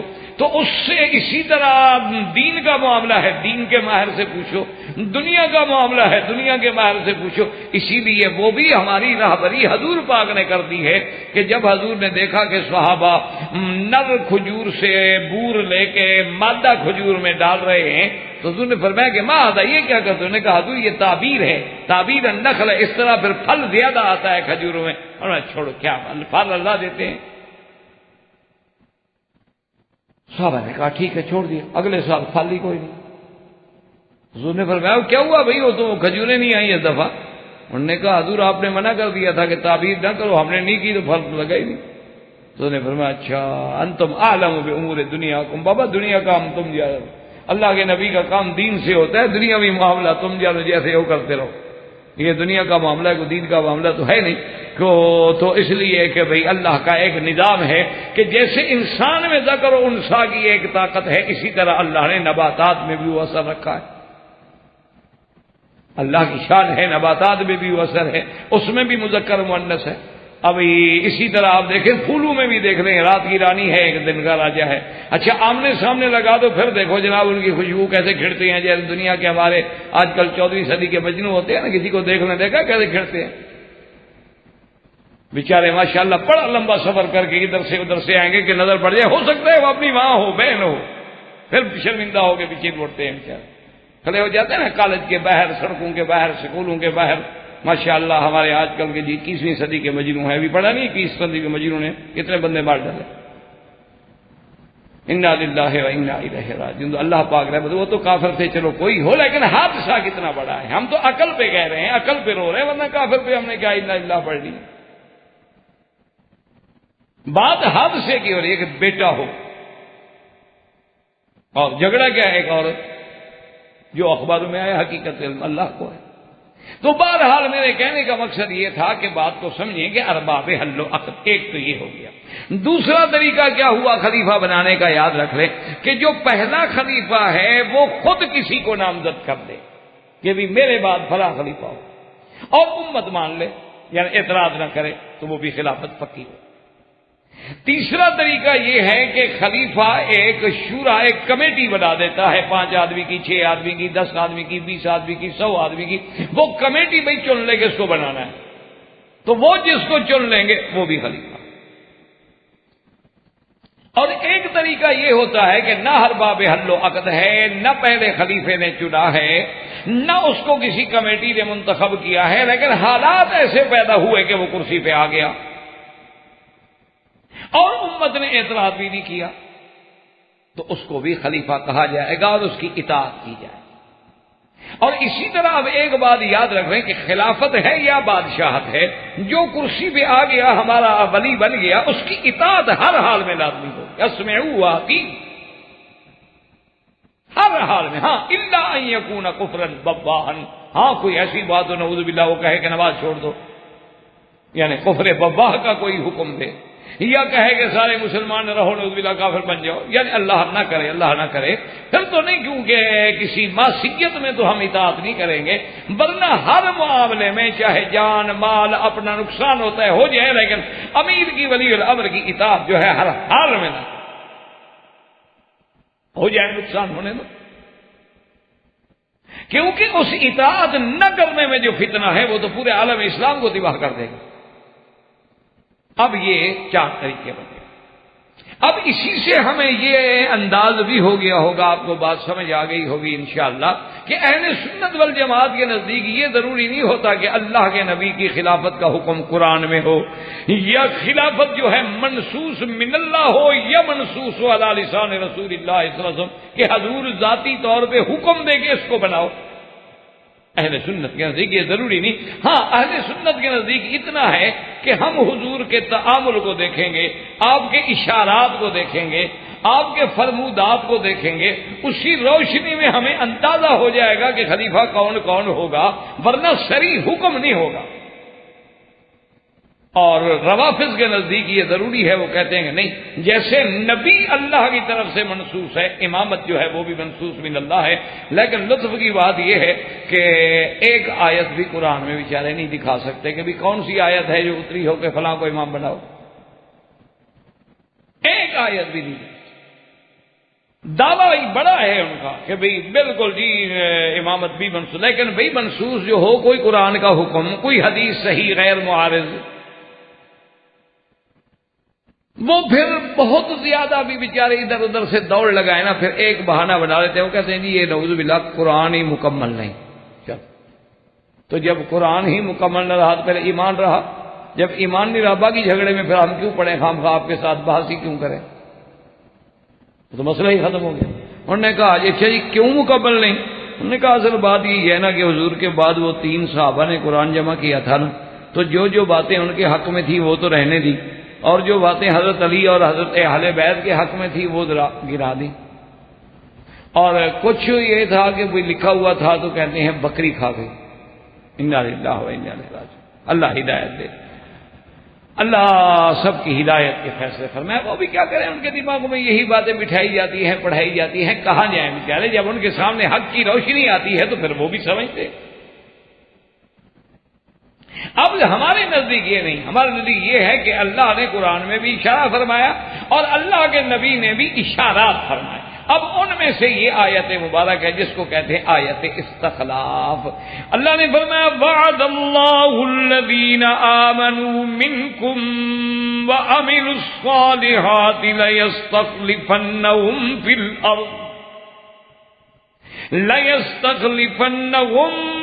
فی الارض كما استخلف الذين من قبلهم وليمكنن لهم دينهم الذي ارتضى لهم وليبدلنهم من بعد خوفهم امنا يعبدونني لا يشركون بي شيئا ومن كفر بعد ذلك فأولئك هم الفاسقون۔ سورۃ النور کی یہ آیت ہے جو 18ویں پارے میں ہے۔ اللہ نے فرمایا وعد اللہ الذین آمنوا منکم، اللہ نے فرمایا اللہ کا وعدہ ہے کس کے ساتھ؟ میرا اللہ۔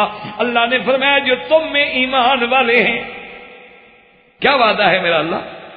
اللہ نے فرمایا جو تم میں ایمان والے ہیں اور عمل بھی اچھے کرتی ہیں کہ ان کو ہم زمین میں خلافت دیں گے جیسے ان سے پہلے ہم نے زمین میں خلافت دی، اور وَلِيُمَكِّنَنَّ لَهُمْ دِينَهُمُ الَّذِي ارْتَضَىٰ لَهُمْ، ان کے دین کو بھی ہم تمکین دیں گے، جما دیں گے جو پسندیدہ ہوگا، اور تیسرا انعام کیا دیں گے وَلَيُبَدِّلَنَّهُم مِّن بَعْدِ خَوْفِهِمْ أَمْنًا، اور ڈر کے بعد امن ان کو دیں گے۔ تو یاد رکھیں اس آیت استخلاف میں اللہ تبارک و تعالی نے 3 چیزوں کا وعدہ کیا ہے، ایک خلافت دیں گے، دوسرا دین کی تمکین دیں گے، اور تیسرا ڈر کے بعد امن دیں گے۔ یہ 3 چیزیں ہوں گی، یہ اللہ کا وعدہ ہے۔ اور یاد رکھو اللہ کا وعدہ کبھی خلاف، ان اللہ لا یخلف المیعاد۔ اللہ پاک اللہ منزہ عن سائر صفات النقصان، متصف بسائر صفات الجلال والکمال والشان، منزہ عن سائر صفات النقص والاختلال والنقصان، جل شانہ وعز برہانہ۔ اب اللہ کا وعدہ ہے، اب مسلمانوں غور کرو، وعد اللہ الذین آمنوا منکم، اللہ کا وعدہ کن کے ساتھ ہے کہ جب یہ آیت اتری اس وقت وہ ایمان لا چکے ہوں، ایمان میں داخل ہو چکے ہوں. جو اس وقت تک ایمان نہیں لیا ان سے تو اللہ کا وعدہ نہیں ہے، کیونکہ یہ آیت تو ان کے لیے ہے کہ الذین آمنوا، ماضی کا صیغہ، آمنوا منکم. اچھا، جب آیت اتری ایمان سے کہے اس وقت مخاطب کون ہے؟ اللہ کے رسول اور محمد مدنی کے صحابہ. اور کوئی ہے وہاں جماعت؟ بھئی اور تو وہاں جماعت ہی کوئی نہیں نا. اچھا، پھر یہ ہے کہ صرف ایمان نہیں، اللہ نے فرمایا وَعَمِلُوا الصَّالِحَاتِ، ان کے عمل بھی اچھے. تو معلوم ہوا کہ صحابہ میں دونوں بات، ایمان بھی ہے عمل بھی اچھے ہیں. اچھا، اللہ بھی یہ تو پائے گا. اچھا، اور کون کہاں سے؟ فرمایا منکم، جو تم میں سے ہوں گے. یہ نہیں کہ بعد میں کوئی اور لوگ آئیں گے اور کوئی قوم آئے گی اور مخلوق آئے گی، نہ نہ نہ. جیسے یہ کہہ دیتے ہیں نا حضرات کہ ہمارے 12 امام جو وہ اللہ کے بندے، وہ تو اس وقت ایمان پہلے یہ تو ثابت کرو نا جب آیت اتری وہ ایمان لا چکے تھے حضور کے ساتھ. یہ تو ایک قرآن کی کھلی ہوئی بات ہے نا، جس میں کوئی شبہ ہی نہیں کہ وعد اللہ، اتنی عربی تو آپ ہی جانتے ہیں نا، وعد اللہ الذین آمنوا منکم، آمنوا منکم. اگر اس وقت وہ ایمان نہیں لایا تو آمنوا منکم میں نہیں آئے گا. تو وہ تو 12 ابھی پیدا نہیں ہوئے، تو وہ اس آیت کے استخلاف کے حقدار کیسے بن جائیں گے؟ اچھا، وَعَمِلُوا الصَّالِحَاتِ، ان کے اعمال بھی اچھے ہوں. اس سے معنی یہ ہوا کہ بھیڑے ہوں پھر بھی اللہ نہیں بناتے. اچھا، اب ان کو کیا دیں گے؟ میرا اللہ فرمایا لَيَسْتَخْلِفَنَّهُمْ فِي الْأَرْضِ، ان کو ہم خلافت دیں گے. کس میں؟ زمین میں. تو جو غار میں چھپے ہوں، ایک مسجد میں بھی نہ ہو، تو خلافت فی الارض کہاں ہوئی؟ اسی لیے ابوالکلام نے ایک بڑی اچھی بات کی تھی نا، اس نے کہا خلافت کوئی مسیحیت کا پوپ نہیں ہوتا. بڑی اونچی بات کی ابوالکلام نے. ابوالکلام آزاد نے کہا خلیفہ مسیحیت کے پوپ کی طرح نہیں ہوتا کہ جس کے لیے دلوں کی عقیدت اور پیشانیوں کا جھکنا کافی ہو. خلیفے کے لیے تو تمکین فی الارض ضروری ہوتی ہے کہ پہلے کہیں بنا بھی ہے، ملک ملا بھی ہے اس کو کہ نہیں ملا. یہ تو نہیں نا کہ پوپ کے آگے ایک ٹوپی لمبی اور دوسرا تم ہاتھ باندھ کے کراس بنا کے کھڑے ہو جاؤ، بس خلافت ہو گئی. کس بات کی خلافت بھی؟ تمہاری کوئی سنتا ہے؟ تمہاری تو اپنے چرچ والے بھی نہیں سنتے. وہ کہتے ہیں چرچ والے شادی نہیں کر سکتے، وہ شادیاں کریں. وہ کہتا ہے جناب چرچ والے جو ہیں یہ تو راہب ہیں نا، ہر چیز چھوڑنے والے. عورتیں جو ہیں وہ نن ہیں، ہر چیز چھوڑنے والے. وہ جناب وہاں روز نئے اسکینڈل بنتے ہیں. انہوں نے کہا پوپ صاحب بیٹھے رہو، ہم بغیر عورت کے نہیں رہتے، جو مرضی ہے. انہوں نے کہا چرچ سے، انہوں نے کہا چرچ سے نکال دو. نیند پادی نہیں رہیں گے، کوئی اور کام کر رہے ہیں، کام ہی کرنا ہے نا. تو یہ کوئی مذاق تو نہ ہوئی نا. اس لیے اللہ فرماتے ہیں لَيَسْتَخْلِفَنَّهُمْ فِي الْأَرْضِ، بے ملک بادشاہ تو نہیں، زمین اللہ زمین دیتے ہیں. زمین اصل تو سارا مسئلہ زمین پہ ہوتا ہے نا. اچھا، اور اس کے بعد اللہ نے فرمایا وَلِيُمَكِّنَنَّ لَهُمْ دِينَهُمُ الَّذِي ارْتَضَىٰ لَهُمْ، اور جن کی خلافت میں دین کو تمکین حاصل ہوگی. تو جو خود غار میں قرآن چھپا کے بیٹھے رہے تو تمکین کہاں سے ہوئی؟ وہ تو اپنا قرآن بھی 70 گز کا چھپا کے بیٹھے رہے. ہم نے تو کئی دفعہ ان سے کہا کہ بھائی لڑائی جھگڑا ختم کرو، ہم سے بھی لکھوا لو، تم بھی لکھ دو. ابھی تم اسی قرآن پہ عمل کرو جو موجود ہے، جھگڑا نہ کرو. جب تم لے آؤ گے نا وہ غار والا ہم مان لیں. اور اس بات پہ بھی اتفاق نہیں کرتے تو ہم کیا کریں؟ نے کہا بھی ابھی جو قرآن موجود ہے یہ تو موجود ہے نا، تمہارا تو ابھی غار میں آنا ہے، تو جب آئے گا ہم سے لکھوا لو، ہم مان لیں گے. لیکن جب تک نہیں آتا اس وقت تک تو اسی پہ عمل کریں. لڑیں کیوں ہم؟ جھگڑا کیوں کریں؟ فساد کیوں کریں؟ یہ سر پھٹپل تو نہ ہونا روز رات دن کی لڑائی ایک دوسرے کے ساتھ. بات ختم کرو. وہ اس پہ بھی نہیں آتے. تو بہرحال اب یہ 2 چیزیں ہوگی. اور تیسری وَلِيُبَدِّلَنَّهُم مِّن بَعْدِ خَوْفِهِمْ أَمْنًا، اور ان کی خلافت کا شان یہ ہوگا کہ ڈر ختم ہو جائے گا اور اس کے بعد ان کا امن قائم ہوگا. اور فرمایا وہ پکے معاہد ہوں گے یعبدوننی لا یشرکون بی شیئا، خالص میری عبادت کرنے والے، جو غیروں کی عبادت کا سبق دیتے ہوں، جو پنجتن کی عبادت کا سبق دیتے ہوں، جو غیروں سے مدد مانگنے کا سبق دیتے ہوں، جو غیروں کو مشکل کشا اور حاجت روا سمجھتے ہوں، وہ قرآن کی اس آیت اور وعدے میں کیسے آئیں گے؟ یہاں تو شرط ہے کہ یعبدوننی، خالص میری عبادت، لا یشرکون بی شیئا ومن کفر بعد ذلک فاولئک هم الفاسقون۔ اللہ نے فرمایا جو اس کے بعد بھی انکار کرے اتنی نعمتوں کا، پھر وہ دین سے نکلنے والے ہیں۔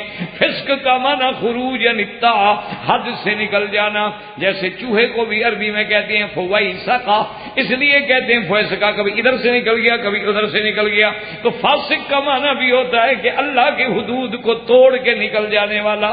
تو اللہ نے قرآن میں یہ آیت مبارک جو ہے یہ آیت استخلاف ہے، جس سے علماء نے خلافت خاصہ کا استدلال کیا ہے اور اسی پر دلائل کا ذکر فرمایا ہے، کیونکہ سب سے پہلے تو ہمیں قرآن میں ڈھونڈنا تھا کہ خلافت ہوگی بھی کہ نہیں ہوگی، تو یہاں سے اشارہ ملا کہ نہ خلافت تو ہوگی۔ اچھا خلافت ہوگی تو کون ہوں گے؟ فرمایا جو ایمان لائے۔ کب؟ اللہ نے فرمایا جب یہ آیت اتری اس وقت وہ ایمان لا چکے تھے، وہ نہیں جو بعد میں آئیں گے۔ اللہ میاں صرف ایمان فرمایا نا اعمال بھی اس کے اچھے ہوں، نا اعمال بھی صالحہ ہوں۔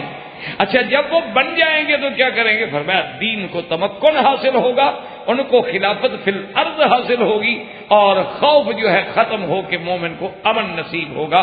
یہ اس کی صفتیں ہیں، اگر یہ صفتیں نہ پائی جائیں تو سمجھو یہ آدمی میرے وعدے کے مطابق نہیں ہے۔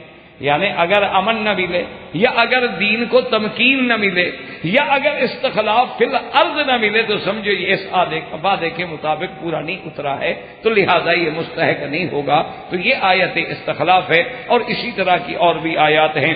دعا کریں کہ اللہ ہمیں قرآن و سنت کے مطابق زندگی گزارنے کی توفیق دے، اور جب تک زندہ رہیں ایمان پہ زندہ رہیں، اور جب اللہ موت دے تو خاتمہ ایمان پہ فرمائے۔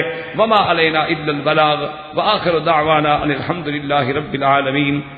اما بعد، برادران اسلام، واجب الاحترام دوستوں، بزرگوں، بھائیوں، عزیز نوجوانوں، خلفائے راشدین کی عظمت و منقبت و خلافت کے بارے میں جن دروس کی اللہ تعالی کی رحمت سے ابتدا ہوئی ہے، اس میں ہم نے سابقہ دروس میں یہ بات پڑھی تھی کہ حضور صلی اللہ علیہ وسلم کے بعد جو خلافت کا دور ہے، اسی لیے مختصراً میں نے آپ کو عرض کیا تھا کہ ایک تو خلافت عامہ ہوتی ہے جس کو ریاست عامہ کہتے ہیں، اور ایک ہے خلافت خاصہ۔ خلافت خاصہ جو ہے جس کو دوسرے عنوان میں خلافت راشدہ بھی کہتے ہیں، اور اسی کو خلافت علی منہاج النبوہ بھی کہتے ہیں، یعنی ایسی خلافت کی بالکل عین حضور صلی اللہ علیہ وسلم کے طریقے کے مطابق گویا تصویر ہے امور نبوت کی۔ تو یہ خلافت خاصہ جو ہے، ایک تو اس کے لیے ان کے شرائط، اور دوسرا عرض میں نے کیا تھا خدا کرے تاکہ ذہنوں میں بات تازہ ہو جائے کہ اسلام میں انعقاد خلافت کا طریقہ کیا ہوگا، کیونکہ یہ ہمیشہ قاعدہ ہے کہ اسلام میں یا خلافت ہوگی یا ملوکیت ہوگی، اس کے علاوہ یہ جمہوریتیں مموریتیں یہ سب اسلام کے خلاف۔ یہ تو بہت بعد کے انگریزوں کے بنائے ہوئے نظام ہیں، ان کا اسلام سے کوئی تعلق نہیں۔ اسلام نے دو چیزوں کا ذکر فرمایا، ایک ملوکیت کا اور ایک خلاف، اور اللہ نے قرآن میں ملوکیت کو بھی انعام میں ذکر فرمایا ہے، یعنی اللہ نے بطور انعام فرمایا ہے کہ سلیمان علیہ السلام کو ہم نے ملک دیا۔ اللہ نے بنو اسرائیل پہ احسان فرمایا کہ ہم نے آپ کو نبوت دی اور بادشاہ بنایا۔ اللہ تبارک و تعالی نے داؤد علیہ السلام، اب دیکھیں خلیفہ بھی ہیں بادشاہ بھی ہیں۔ تو اصل بات یہ ہے کہ اسلام ایک ایسا جامع نظام ہے، کہ اب چاہے وہ ملوکیت ہو یا خلافت، اگر حکم اللہ کا چل رہا ہے، نظام اللہ کا چل رہا ہے، اور بندہ اپنے آپ کو اللہ کا ایک بھیجا ہوا انسان، مخلوق، نائب سمجھتا ہے، اللہ کے احکام کی تنفیذ کرتا ہے، نعمت ہے۔ اللہ تبارک و تعالیٰ کی کروڑ کروڑ رحمت ہے کہ جیسی الحمدللہ اس ملک میں ایک اسلامی نظام کا احیاء ہے، اسی طرح باقاعدہ عدالتوں میں، قضات میں، عدل میں، مظالم میں، احکام میں، امور میں، شریعت کے احکام جو طریقہ۔ باقی سیدھی سی بات ہے کہ جب ہم صحابہ نہیں بن سکتے تو بعد والے لوگ بھی تو صحابہ نہیں بن سکتے۔ جو ہم زبان حضور سے دور ہوتے جائیں گے، لازمی بات ہے کہ ہمیں نقص تو آئے گا، ہم میں کمزوریاں تو آئیں گی۔ تو بہرحال اب یہ سمجھیں کہ اسلام یہ کہتا ہے کہ خلافت کا انعقاد جو ہے وہ یا تو شورا سے ہوگا، مشورہ کر لیں ارباب و حل و عقد سے، جس کو منتخب کر لیں وہ خلیفہ، یا یہ ہے کہ خلیفہ خود آنے والے خلیفے کا تقرر کر دے کہ میرے بعد فلاں خلیفہ ہوگا، اور پھر امت اس کو قبول بھی کر لے، وہ بھی خلیفہ۔ تیسری بات یہ ہے کہ خلیفے نے کسی ایک کا نام نہیں دیا، بلکہ ایک شورا بنا دی کہ 6 آدمی کی کمیٹی، ان میں سے کسی ایک کو بنا دو، اور اس پہ پھر ارباب حل و عقد کا اتفاق ہو گیا، وہ بھی خلیفہ۔ اچھا، اسی طرح نہ تو اس کا پہلے شورا نے چنا، لیکن اس نے اپنے حالات سے، طریقے سے، کسی سبب سے خلافت پہ آ گئے، لیکن امت نے قبول کر لیا، وہ بھی خلیفہ۔ یعنی جیسے کہ حضرت حسن رضی اللہ تعالی عنہ نے سیدنا معاویہ رضی اللہ تعالی عنہ سے مصالحت بھی کر لی اور بیعت بھی کر لی۔ اسی لیے اس سال کو کہا جاتا ہے سنۃ الجماعہ کے مسلمانوں کے اتفاق کا، کہ سب جھگڑے ختم ہو گئے۔ اور حضرت حسن رضی اللہ تعالی عنہ نے بڑی عظیم بات کی، انہوں نے کہا کہ دیکھو حضرات، اگر تو خلافت کا حقدار حضرت علی کے بعد معاویہ تھا تو حقدار کو خلافت مل گئی، اور اگر حقدار خلافت میں تھا تو میں نے خود خلافت سے معزول ہو کے ان کو عطا کر دی ہے، تو لہذا ان پہ اتفاق، جھگڑا ختم ہو گیا رضی اللہ تعالی عنہ اجمعین۔ ایک یہ بات۔ تیسری بات یہ ہے کہ اسلام میں عقیدہ اہل سنت والجماعت میں یہ نہیں ہے کہ اللہ کے قرآن میں خلافت جو ہے نص ہو، یعنی قرآن حکم دے کہ فلاں کو خلیفہ بناؤ، یا حضور صلی اللہ علیہ وسلم بالکل حکم دے دیں امت کو، یہ نہیں۔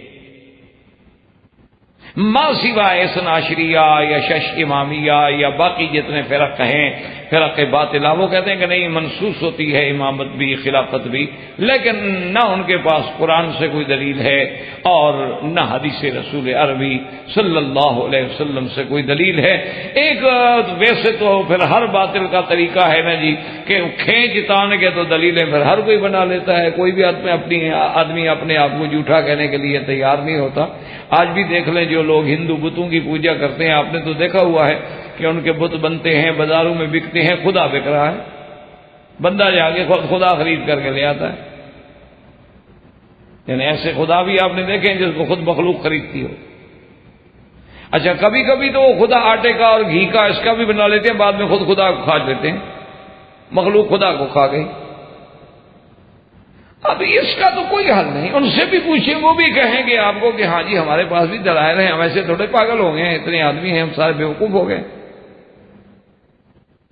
تو یہ بات نہیں ہوتی۔ دلائل کا معنی وہ ہوتا ہے کہ دلائل حق کا، ایسے دلائل جو قرآن سے، حدیث سے، نقل سے، عقل سے، جس کو امت، قوم، دنیا تسلیم کرے کہ ہاں واقعی یہ دلیل ہے، ورنہ تو ہر باطل اپنی اپنی دلیلیں دیتا ہے، ہر باطل فرقہ، ہر غلط آدمی کے پاس بھی کوئی نہ کوئی دلیل موجود ہوتی۔ اللہ تبارک و تعالی رحمت فرمائے۔ تو اس لیے اب جیسے کہ مثلاً عیسائیوں سے ایک مسلمان عالم کا مناظرہ ہوا، تو اس نے ایک نئی بات اس نے کہا کہ دیکھو جی عجیب بات ہے کہ آپ لوگ ہمیں الزام لیتے ہیں، لگاتے ہیں کہ ہم عیسیٰ علیہ السلام کو خدا مانتے ہیں یا عیسیٰ علیہ السلام کو خدا کا بیٹا مانتے ہیں، یا عیسیٰ علیہ السلام کو تین میں سے ایک مانتے ہیں اور ہم ان کی عبادت کرتے ہیں، اسی صلیب کو ہم گلے میں لٹکاتے ہیں اور سب یہ کچھ کرتے ہیں، اور تم کہتے ہو یہودی حضرت عزیر کی عبادت کرتے ہیں اس لیے ہم مشرک ہیں۔ انہوں نے کہا ہم سے بڑے مشرک تو تم مسلمان ہو۔ اب وہ حیران ہو کے اس نے کہا ہم کیسے مشرک ہو گئے؟ انہوں نے کہا آپ کے قرآن میں ہے کہ ان اللہ وملائکتہ یصلون علی النبی، کہ اللہ اور اس کے فرشتے نبی پہ صلاۃ پڑھتے ہیں۔ انہوں نے کہا چلو ہم تو ان کو خدا سمجھ کے ان کی صلاۃ پڑھتے ہیں، تم نے تو اتنا بڑا شرک کیا، تمہارا خدا تو تمہارے نبی کی صلاۃ پڑھتا ہے۔ ہم نے چلو ان کو خدا بنا کے تو پوجا ہے، تم نے تو خدا کو نبی کے تابع کر دیا ہے۔ ہم نے خدا کا بیٹا تو کہا، ہم نے یہ کہا کہ شاید ان میں جو صفات ہیں تو یہ خدا ہیں، لیکن آپ لوگوں نے تو اپنے اللہ کو ایسا کر دیا کہ وہ آپ کے نبی کی نماز پڑھ رہا ہے۔ حالانکہ کیا تھا کہ لفظ صلاۃ کے ترجمے میں دھوکہ کر لیا، کیونکہ لفظ صلاۃ تو بانے دعا میں بھی ہے، لفظ صلاۃ اس صلاۃ شرعی میں بھی ہے، لفظ صلاۃ تحریک الصلوین میں بھی ہے، آپ بدن کا حرکت کرنا۔ اسی لیے ایک جماعت پیدا ہوئی تھی مشرقی، اس کا لیڈر تھا، وہ مار کھا گیا۔ اس نے کہا کہ جی نماز کی کوئی ضرورت نہیں، صلاۃ کا معنی ہوتا ہے حرکت، ہم ایکسرسائز کر لیتے ہیں، اب نماز کی کیا ضرورت ہے؟ نعوذ باللہ، وہ قرآن کا منکر بن بیٹھا، حدیث کا بھی منکر بن بیٹھا۔ تو حالانکہ معنی یہ ہوتا ہے کہ ایک بندے کا درود پڑھنا ہے، ایک فرشتے کا درود پڑھنا ہے، ایک اللہ کا صلاۃ بھیجنا، تو ہر جگہ اپنے اپنے سیاق و سباق میں معنی ہوگا۔ نعوذ باللہ، یہ تھوڑا ہے کہ اللہ اپنی مخلوق کی نماز پڑھتے ہیں، وہ تو نزول رحمت ہے، حضور عبد ہیں، مخلوق ہیں، اللہ تبارک و تعالیٰ کے برگزیدہ انسانوں میں سے افضل الرسل ہیں، لیکن اللہ کے آگے تو عبد ہیں، اللہ کی تو عبادت کرنے والے، یہ نہیں نعوذ باللہ کہ خدا کسی کی عبادت کرے، وہ تو معبود برحق ہے۔ جو معبود ہو وہ عابد نہیں ہوتا، جو عابد ہو وہ کبھی معبود نہیں ہوتا۔ اور صلاۃ کے معنی میں تو کئی، اس لیے کہ آپ دیکھیں نا، جیسے مباشرت کا معنی ہے، مباشرت کا معنی ملنا بھی ہے، مباشرت کا معنی میاں بیوی کا جماع بھی ہے، تو اب جہاں جہاں مباشرت کا لفظ ہے ایک ہی ترجمہ کرتے جائیں پھر تو معنی نہیں ہوگا۔ جیسے صبر ہے، صبر کا معنی رکنا بھی ہے، صبر کا معنی مصیبت کے وقت میں اپنے آپ کو روک لینا بھی ہے جدا فضا سے، صبر کا معنی نیکی پہ جمے رہنا بھی ہے، صبر کا معنی گناہوں سے اپنے آپ کو روکنا بھی ہے۔ تو ہر جگہ معنی اسی سیاق و سباق میں ہوگا جس کا تقاضا ہوگا۔